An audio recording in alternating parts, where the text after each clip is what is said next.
Bhagavad-gita as it is, translation by His Divine Grace, A.C. Bhaktivedanta Swami Srila Prabhupada. Chapter 10, text number 11.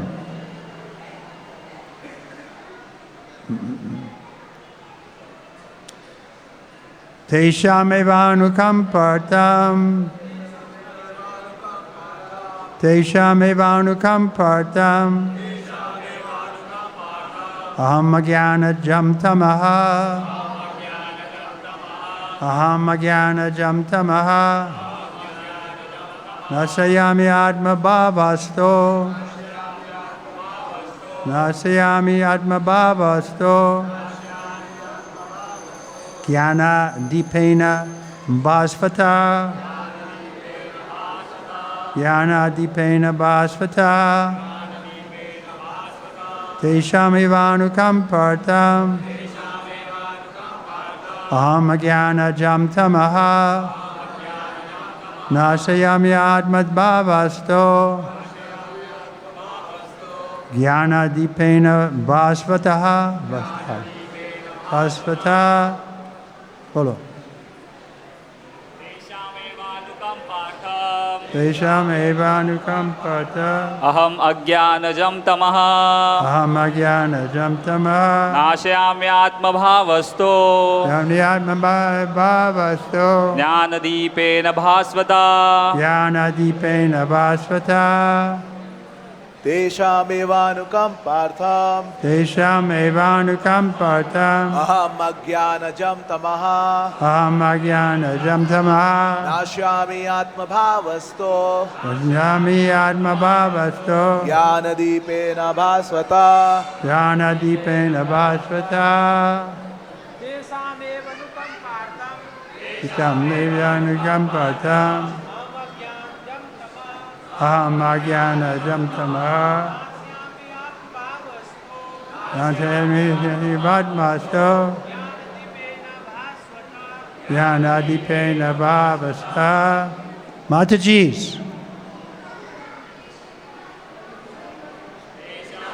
Anukampartam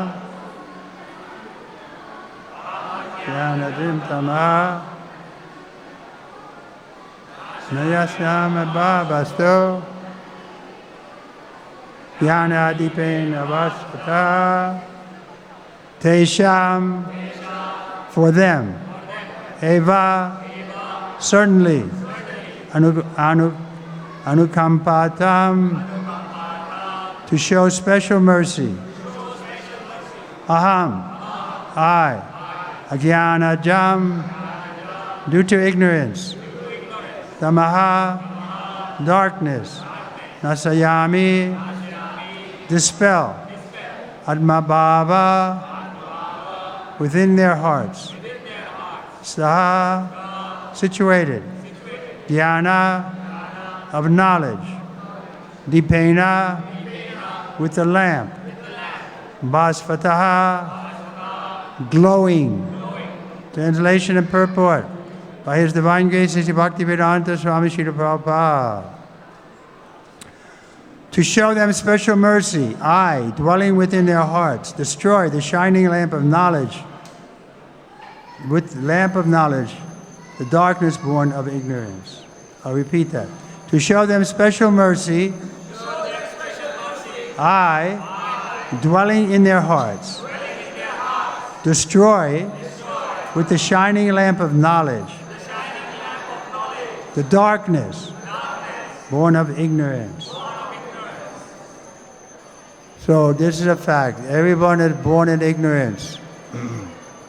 Otherwise, we wouldn't be here in the material world. And we can see it in our children. They're not saintly. They're egotistical. Every child loves himself the most. They don't care if they disturb 100 people on the plane. That's the reality. Therefore, they have to be civilized. The first guru is the mother. The mother has to tell her boys, no, you can't hit your brother just because you're bigger than him. That's what, otherwise, you see, it reduces to might makes right. If you're bigger than me, because they even have that atheistic theory of evolution, for survival of the fittest. So if I can beat you, then that's, what's the wrong? That's the survival of the fittest. I'm fitter than you. So just put your head here so I can kick it on it. But that philosophy, that atheistic philosophy, it just leads to chaos. There's no solution there. And it'll end up that they'll throw atomic bombs at each other. So what is that? A mutual assured destruction. So we want to come out of this ignorance. Therefore we approach a guru. Om Jnana Timirandasya Janagana. The same idea. We're in ignorance. We admit that we're in ignorance. But this is the hard point. The hard part is we have to admit we're in ignorance. It's not so easy to do. He doesn't think he's in ignorance. Oh, are you in ignorance? Huh? No, you're completely lost. This is a tendency. We get distracted by so many things, especially, I have to give you credit. When I was here last, 2.5 years ago, we couldn't even give a class because these people are coming through. And you couldn't sit peacefully and hear. We used to go to some other room or something. But anyway, it's a better situation. And the kirtan was also better. I see a lot of people do you get the credit for that? Oh, he gets the credit. Somebody fired up must come every night. Yeah, I think so. So that way, you can pacify people a little bit by loudly chanting the holy name. Then they become a little sober and they're ready to hear class. That was Prabhupada's system. He always gave class first, then spoke. And sometimes he told us, chant more and speak less. Who's that? Oh, you're here. Haribo. So we want to qualify to get the special mercy. Here it says, to show them special mercy, I dwelling in their hearts. So we need special mercy. Why is that? Because we're in ignorance. On our own, there's no way to come out. It's compared to like a blind well in the field. You fall in a blind well, there's no way to come out. Because if you call, nobody goes out in the empty field. You can call, help me, help me. Nobody will hear. So that's our condition now in the material world. It's like a blind well. We have no way to come out on our own. But if somebody offers us a rope, then we can easily, just by holding on, we can be taken out. So Srila Prabhupada is doing that. We need somebody like Srila Prabhupada who is qualified to bring us out of the well. And why is he qualified? Why is Prabhupada qualified? What does he want? He's qualified because he has a guru. He didn't just create the knowledge by himself. It's coming down. Evam param para praptam imam raja sayo vidu. This is a principle of religion created by God. Disciplic succession. He even says in the Gita, it appears to be lost, therefore I've come again. But these Rikviks, you meet the Rikviks sometimes? They claim, no, Prabhupada stopped the parampara. What is that? Prabhupada doesn't have the power. He's a jiva. Dharma to shakshat. Dharma is coming from God, Bhagavan. We have to be Vishnu Tattva in order to change religious principles. The principles are there, eternally. The principle is evam parampara. So but these people are so stupid that they're saying, no, we can stop parampara. Prabhupada is the last guru. This is foolish. Especially, Prabhupada told us we should initiate. He told Jayapataka Maharaj to initiate this one, or he asked him if he would initiate. Because the guru has to agree. That's another point the Rikviks don't understand. They think that Prabhupada is their guru, but Prabhupada has to agree.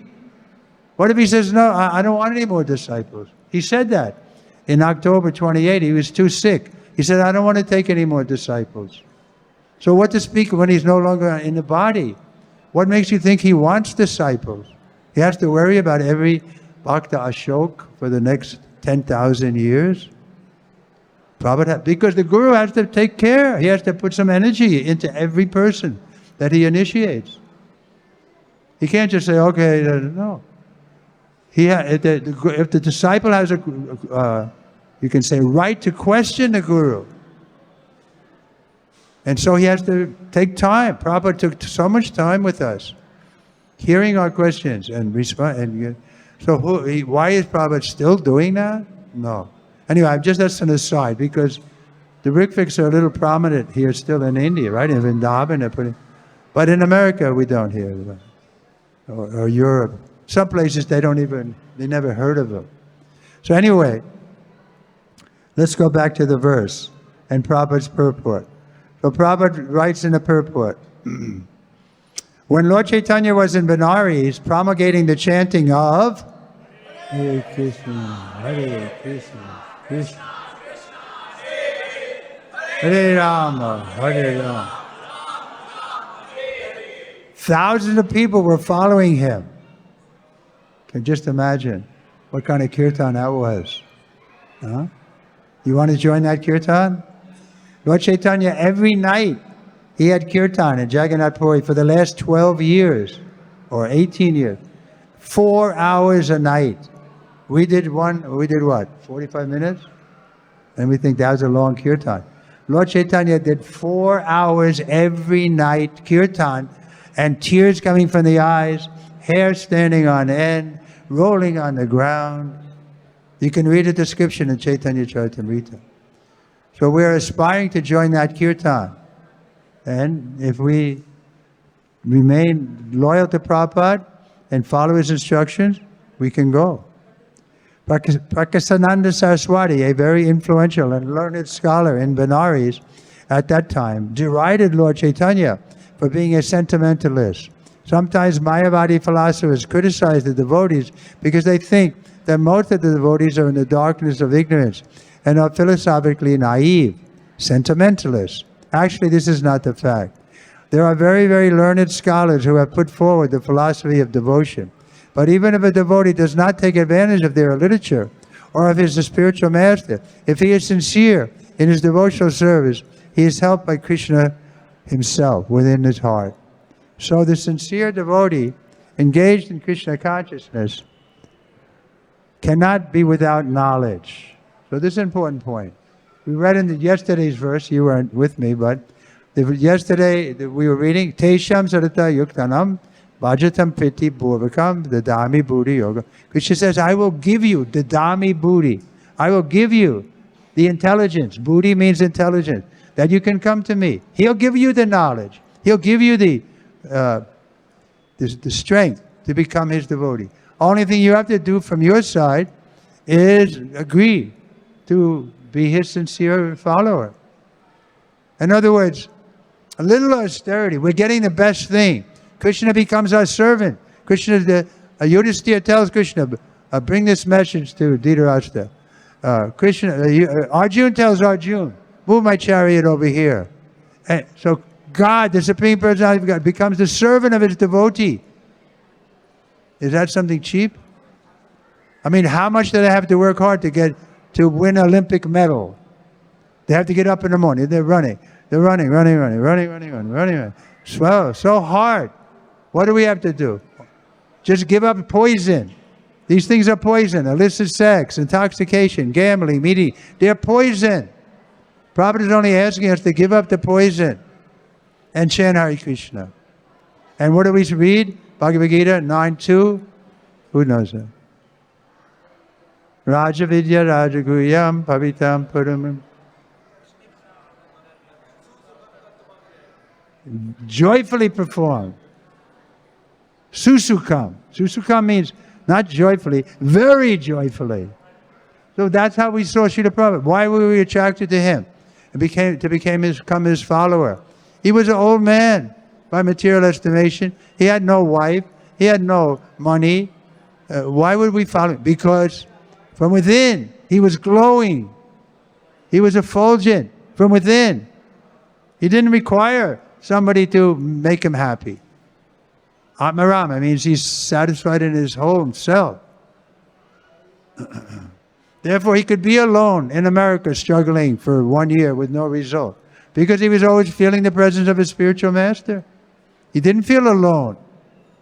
So similarly, we can also feel the presence of the Lord, feel the presence of Srila Prabhupada, if we are sincere to carry out his mission. Prabhupada told us 2 things at the last day. Keep the Acharya in the center, which a lot of devotees didn't do, and therefore they fell down. That's the cruel history. So many gurus fell down because this is what they were saying to me. I was objecting. I was like guru reform. And they threw me out of practically every temple. And even here in Bombay, they wanted me to, it's Mumbai, right? They wanted me to surrender to Kirtananda. I said, no, I already have a guru, A.C. Bhaktivedanta Swami. And then Prabhupada came to me in a dream, and it was clear that I was right. So that I became confident. And I just went on a little more peacefully. Because I was causing a bit of a disturbance. Because, like Rameshwar said, who is this guy, Trivikram Swami? He's going at every center and degrading the gurus. Why? What's going on? I was just pointing out that they're not on the same level as Prabhupada. What did Prabhupada do? What have they done? But they were saying, no, Guru is one. So I was fighting them. And ultimately, the only way we succeeded, they started falling down. Then the Jivis scratched their head. Maybe we did something wrong here. And so they made so many more gurus, and they didn't, because it used to be every guru, even his godbrothers had to serve him. You had to come and sing his name and Guru Puja every morning. Sometimes I didn't do that, and the disciples would get angry with me. Well, you don't honor our guru properly. Why you don't sing his name? I said, I'm not singing his name. I'm singing Prabhupada's name. He's my guru. So anyway, this is some history that is there. But the purport is, just be a humble servant. Prabhupada was humble. Once he was disturbed with me because I was overly flattering him. And he didn't like it. He said, no. And then he spoke like a child. He said, I am just a humble servant. So I was embarrassed because when he said that, I felt I shouldn't be in the same room with this person. He's such an aristocrat and such a pure devotee. And who am I? I'm just a person off the streets in New York, and I shouldn't even be in the same room with him. What to speak of touching his body. His real humility, he was really humility when he said that. I am just a humble servant. That I became a little humble by his example. So this is the way the Acharya teaches, by example. He showed to me very clearly that he was humble. Not artificially, he was humble. How is it possible? He was sitting in a big seat, we were all chanting his name, Prabhupada, Prabhupada. No, he was humble because he was always remembering his guru and Krishna. And in that relationship, he was a humble servant. So it wasn't artificial.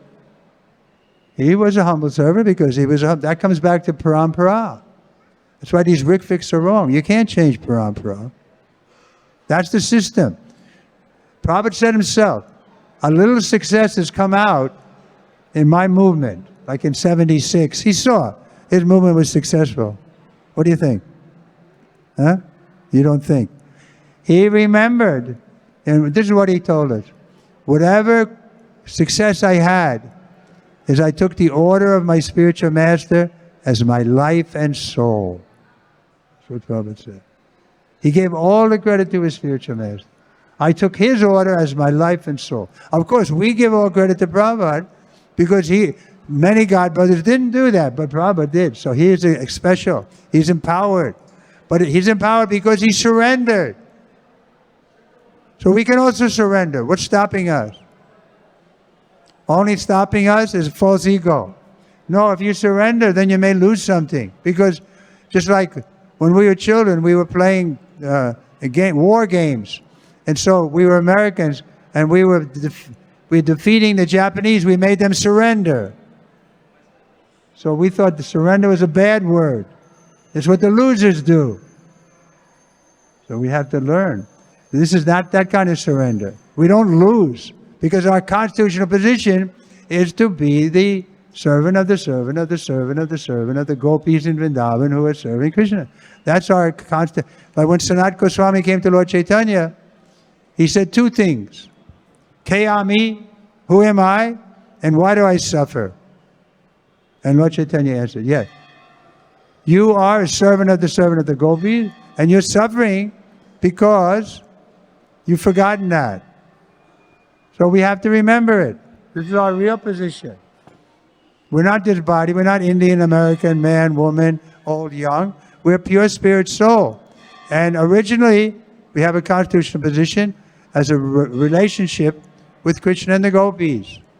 We may be cowherd boy or gopi, but... okay, let me finish this. In case there's any questions. I don't think there's going to be any questions, though. I never get any questions because I'm too strong. People are afraid to question. I might yell at them. Sometimes I do. So the sincere devotee engaged in Krishna consciousness cannot be without knowledge.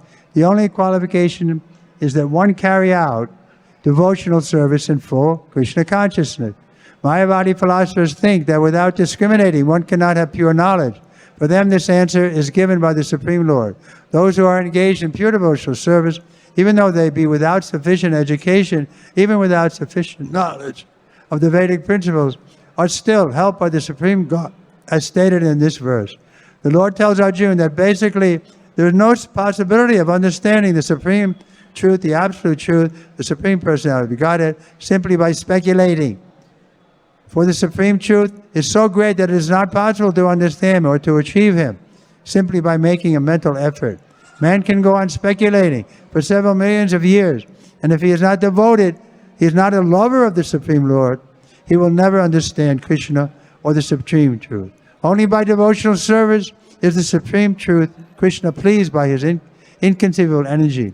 He can reveal Himself to the heart of the pure devotee. The pure devotee always has Krishna within his heart, and with the presence of Krishna, who is just like the sun, the darkness of ignorance is at once dissipated. This is a special mercy rendered to the pure devotee by Krishna. Due to contamination of material association, through many, many millions of births, one's heart is always covered with the dust of materialism. But when one engages in devotional service and chants constantly, Hare Krishna, the dust quickly clears, and one is elevated to the platform of pure knowledge. The ultimate goal of Vishnu can be attained only by this chant and by devotional service, and not by mental speculation or argument. The pure devotee does not have to worry about the material necessities of life. He need not be anxious, because when he removes the darkness from his heart, everything is provided automatically by the Supreme Lord. And it goes on, no, almost finished, let me finish. By the Supreme Lord, who is pleased by the loving devotional service of the devotee. This is the essence of the teachings of Bhagavad-gita. By studying Bhagavad-gita, one can become a soul completely surrendered to the Supreme Lord and engage himself in pure devotional service. As the Lord takes charge, one becomes completely free from all kinds of materialistic endeavors. Srila Prabhupada ki. Okay, any questions? There's no questions, right? It's clear. Like the blue sky, it's very clear. But the application is a little troublesome. The application is difficult because we're like this child. We want to just put ourselves in the center. But in order to please Krishna, we have to hear His message regularly, submissively. Then we can inquire. We're not against inquiry, but first you have to have a good question. I don't see why there should be any question. Everything that Prabhupada is writing is very clear, very pure. So there should be no question. That's okay, you don't have a question. But still we have to ask. Do you have a question? Do you have a question? Huh? Any comments from somebody? Some comments, Maharaj?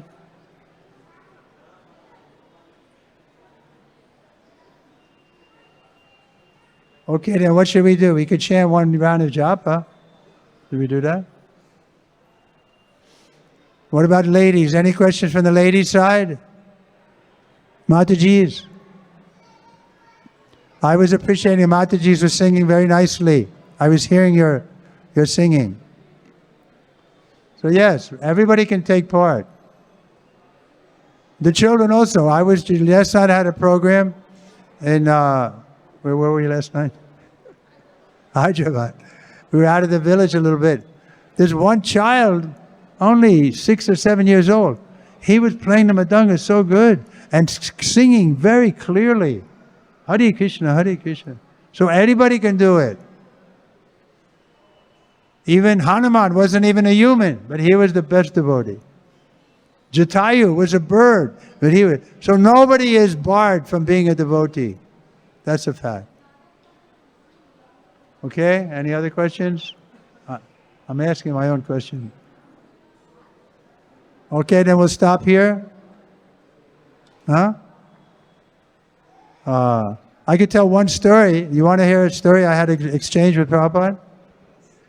You like to hear the one where he chastised me or he encouraged me? Both. He's a smart man. Okay, well, he chastised me first. I told the story halfway. No, I already just told that story. He chastised me because what happened was, we were in London in 1969, and it was the first big open program, and many people came, maybe 400 or 500. That was a lot for us because this movement was just starting. But many were Hindus. London, always the Hindus are there. So one Hindu, during the lecture, he was interrupting Prabhupada. What about Lord Shiva? Why you don't only speak about Krishna? What about Lord Shiva? Like that. And then, yeah, ladies can come closer. So he was saying like that. And finally Prabhupada got annoyed with him. He said, "Sit down, you are nonsense." And we were surprised. We never saw Prabhupada so bold. Because Prabhupada was so humble, dealing with him on, giving massage and everything. But he was like, and I liked it, I said, wow, okay. So the next day, it was a series of lectures. So I was giving him a massage. And I was thinking, I'm getting him in shape for another knockout performance. And I was massaging and talking. And it was like, my mood was, you and me, Prabhupada, we could take over the world. I didn't say that, but I was thinking like that. So Prabhupada didn't like it. And suddenly, he was quiet. And then suddenly he said, "No!" And my hands froze on his body. Then with this other verse, then he said, "I'm only a humble servant." And I told that part of it. He really thought of himself as a humble servant. Because he was always remembering his Guru and Krishna. Okay, then how he encouraged me. So that service of giving massage, I did it for a couple of months, 3 months in London. And I was attached to it. So along the way, I would ask Srila Prabhupada, when you leave to go back to America, can I also come so I can continue this service of giving you massage? So Prabhupada was non-committal. He would say, let's see what Krishna wants. But maybe 4 or 5 days before they were ready to go, his servant came. And he said, stop bothering Prabhupada about going to America, because another devotee, Upendra, Srila Prabhupada has already given him permission to do this service when Prabhupada gets in America. So I thought, it's probably true. But anyway, that day, I was driving Prabhupada in the car. Srila Prabhupada and I, only 2 people.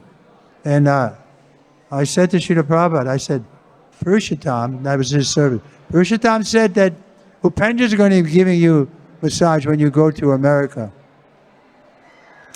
So just Prabhupada and I in a car, and Prabhupada's response was utter silence.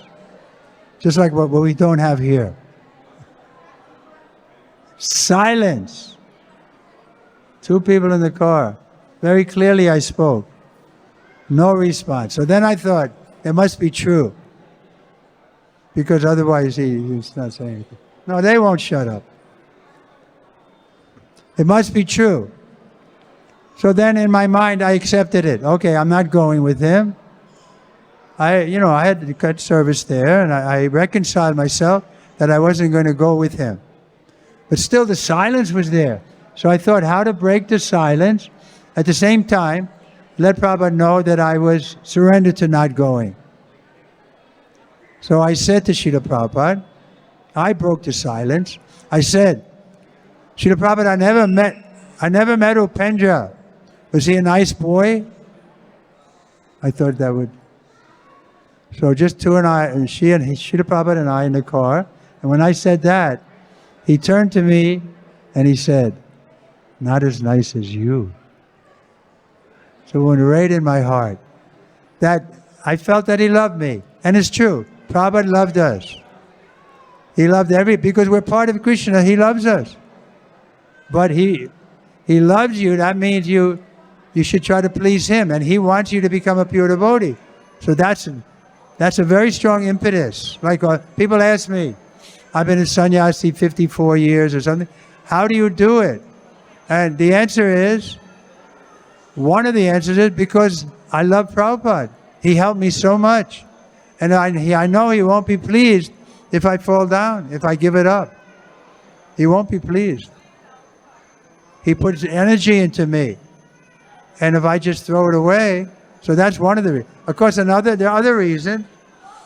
One is I like kirtan.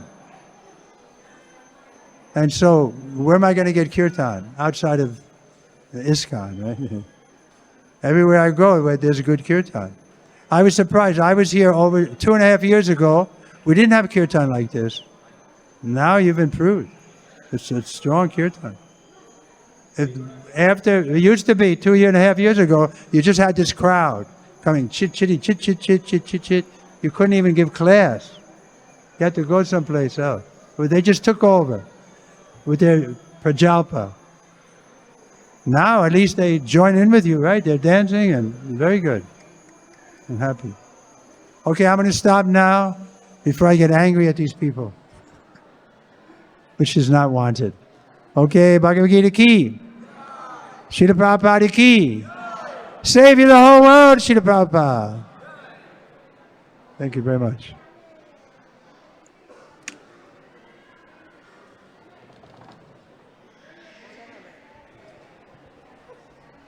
Well, there's one thing I should mention before I stop. Is I wrote a nice book about Srila Prabhupada. It's called Priceless Moments with a Pure Devotee. With a pure devotee. So we're giving it away almost free by American standards.